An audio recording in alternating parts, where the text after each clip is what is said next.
Olá, pessoal. O vídeo de hoje vai falar sobre as muitas metodologias que existem na área da educação, mas eu vou me deter especialmente em uma que é o tema de estudo de um seminário para o curso de Psicopedagogia Institucional.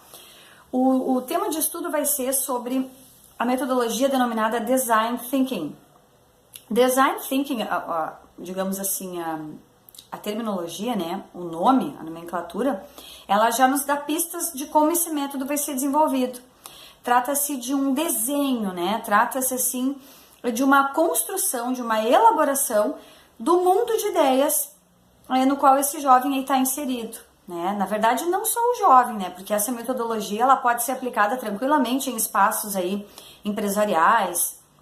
Instituições de ensino superior já fornecem esse curso, cursos profissionalizantes também já estão abraçando essa metodologia, porque é uma metodologia que trabalha essencialmente com competências que são fundamentais para o estudante hoje do século XXI, não é? A empatia, por exemplo, é a essência dessa metodologia, né? O lidar com o outro, o conversar com o outro, né?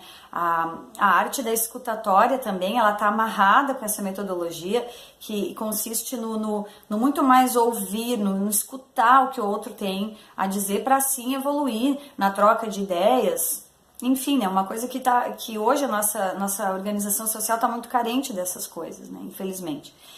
Mas eu vou usar como um cenário de aplicação dessa metodologia uma instituição escolar.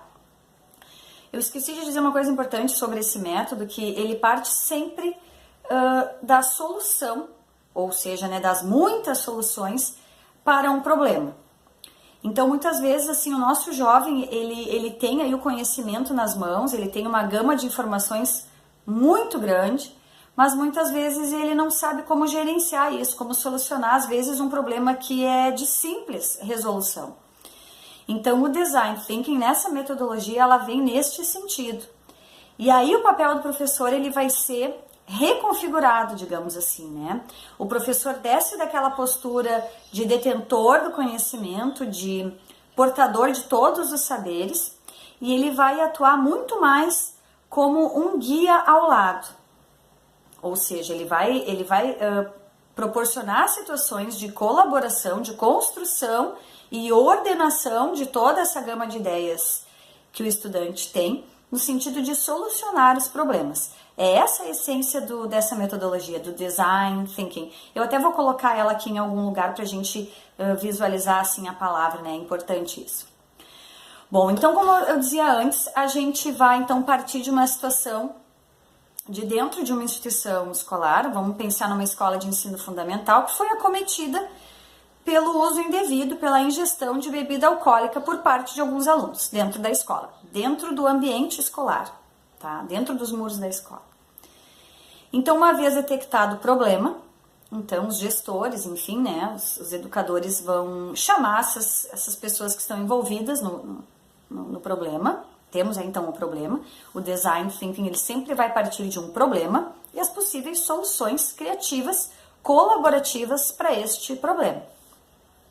Então, no primeiro momento, os envolvidos são chamados, são nomeados, se faz aí a devida advertência, correção, né, porque é uma infração, é um ato indevido dentro do ambiente escolar. Só que o problema não desaparece assim, porque, querendo ou não, toda escola, o entorno todo, ele está envolvido neste problema, né? E se a gente for pensar hoje, o alcoolismo é uma psicopatologia, ele está presente não diretamente, digamos assim, na nossa família, mas a gente sempre conhece alguém que está envolvido, ou na própria família mesmo, e é um problema de difícil solução, mas que existe solução, né? Então, desenvolver isso no jovem é muito importante, é uma das competências necessárias, né, para todo o estudante do século XXI. Então, identificado, né, o problema, temos aí já o problema, este é o nosso problema. Então, agora a gente vai partir para a etapa, passo 1, que é a identificação, nomeação. A gente vai começar a construir situações, desenhos de possíveis alternativas, soluções para esse problema. Então, o que vai acontecer? A instituição escolar vai fazer um convite, como um passo 1, não é? um chamamento para alguém da comunidade, alguém conhecido, digamos assim, alguém que é da realidade ali, do entorno da escola, para que dê o seu depoimento, a sua vivência, a sua experiência de convívio com essa patologia, né? Que é uma psicopatologia, né?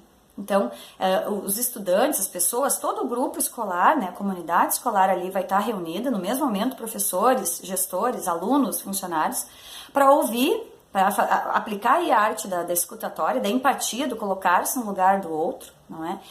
E o que vai ser oportunizado nesse momento? Os estudantes vão poder observar na prática quais são as consequências desse ato. Não é? Que quando os estudos já comprovaram que quanto mais cedo ele começa, mais difícil é depois conseguir se libertar dessa situação, né? Do vício, né? Porque não tem outro nome, vício. Então, participando dessa vivência, os estudantes vão poder, talvez eles não tenham ainda maturidade suficiente para analisar, mas vai ser já um depoimento, uma vivência de alguém que de fato experienciou todo esse problema.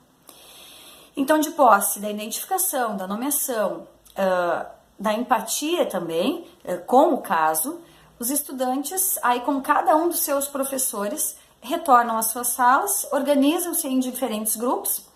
E aí esse momento é super importante porque vai ser o momento das proposições, vai ser o momento do brainstorming, ou então da tempestade de ideias. Então os pequenos grupos eles vão se organizar no sentido de elaborar, de desenhar situações que possam minimizar, né, solucionar os efeitos, os problemas que essa psicopatologia traz, né, para os envolvidos no problema.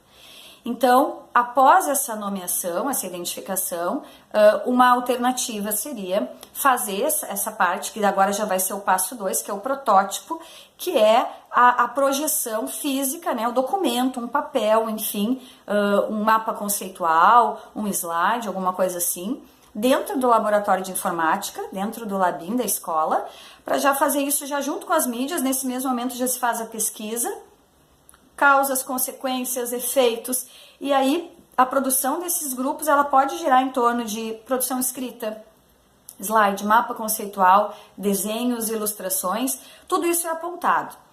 Nessa mesma etapa, que é o passo 2, que é o passo do protótipo dentro dessa metodologia, a instituição escolar pode convidar profissionais especializados na gestão de conflitos, né? Especialistas na questão do alcoolismo, pessoas que lidam com o problema, para que elas possam relatar isso para os estudantes, de maneira que eles percebam, é aí que está, digamos assim, o ponto crucial da metodologia, que é perceber até que ponto a minha ideia, a minha construção mental pode ser aplicada na prática. E quem vai poder dizer isso é o especialista na área. Então, o professor precisa fazer esse convite, fazer esse chamamento agora de uma pessoa perita, especialista nessa área, para que ela possa fazer os apontamentos, não dizer o certo e o errado, mas apontar o que funciona e o que não funciona. Aí o estudante, nesse momento, ele já está munido da identificação, ele já sabe o que é o problema, já conhece causa, já conhece consequência, recebe nesse momento o feedback, que aí já é o passo 3, que é o feedback do especialista na gestão desse problema, para que ele possa de fato, aí vai entrar nesse momento também o professor, como eu disse antes, como papel de professor guia ao lado. Então ele está ali justamente para organizar agora o brainstorming do estudante, confrontando com o feedback do especialista para ver o que é viável. Aí entra o papel fundamental do professor, né? É aquele professor que não está mais naquela situação de superioridade, professor detentor do saber, e sim um guia, né? Um direcionador das ideias que já foram construídas pelo estudante, que já estão lá desenhadas, mas que agora é preciso fazer esse confronto para ver o que é viável na solução deste problema. Então, aí sim, o estudante passa a ser protagonista, né, da sua ideia, do seu pensamento e ator também da mudança, né, da solução deste problema. Então, é isso. né? Essa é a metodologia que será aplicada, espero que possa ser útil para quem atua na área da educação, e na verdade não só na área da educação, mas realmente na gestão dos problemas, né? Na solução dos problemas que realmente requer pesquisa, requer estudo, não basta simplesmente a gente se deter só na questão do senso comum, realmente requer estudo.